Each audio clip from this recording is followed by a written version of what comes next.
perdre un enfant signifie vivre un chagrin presque insupportable. Le 25 novembre dernier, Meghan Markle partageait dans une tribune publiée dans le New York Times avoir été victime d'une fausse couche durant l'été 2020. Une tragédie pour la duchesse de Sussex qui a tenu à faire part de son expérience pour lever ce tabou qui touche de nombreux couples, et aussi, expliquer la nécessité d'en parler. Ce qui a dans son cas été largement motivé par le prince Harry. En effet, selon l'experte Katie Nicholl, le duc de Sussex y serait pour beaucoup dans le témoignage de son épouse comme elle l'a rapporté à The Royal Beat sur True Royalty Television.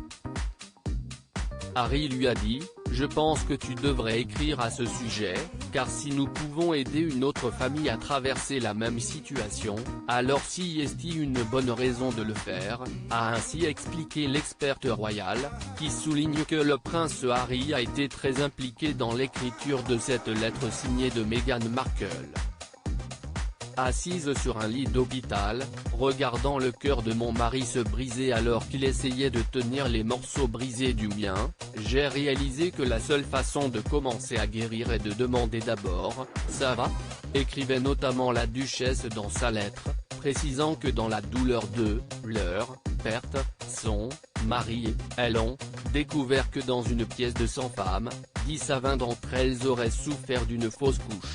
La famille royale au soutien de Meghan et Harry. Si cette épreuve a beaucoup rapproché le prince Harry et Meghan Markle, il se trouve que cela les a également rapprochés de la famille royale britannique. En effet, selon Katie Nicholl, la famille royale a été d'un grand soutien. Ils étaient au courant de ce qu'il s'est passé. Harry était en contact permanent avec eux pendant l'été et il savait ce qu'ils traversaient. Selon ce que je comprends, ils ont été soutenus par la famille royale pendant cette période, expliquait la spécialiste, tandis que Charles Spencer, le frère de Lady Diana, a lui aussi apporté son soutien au couple.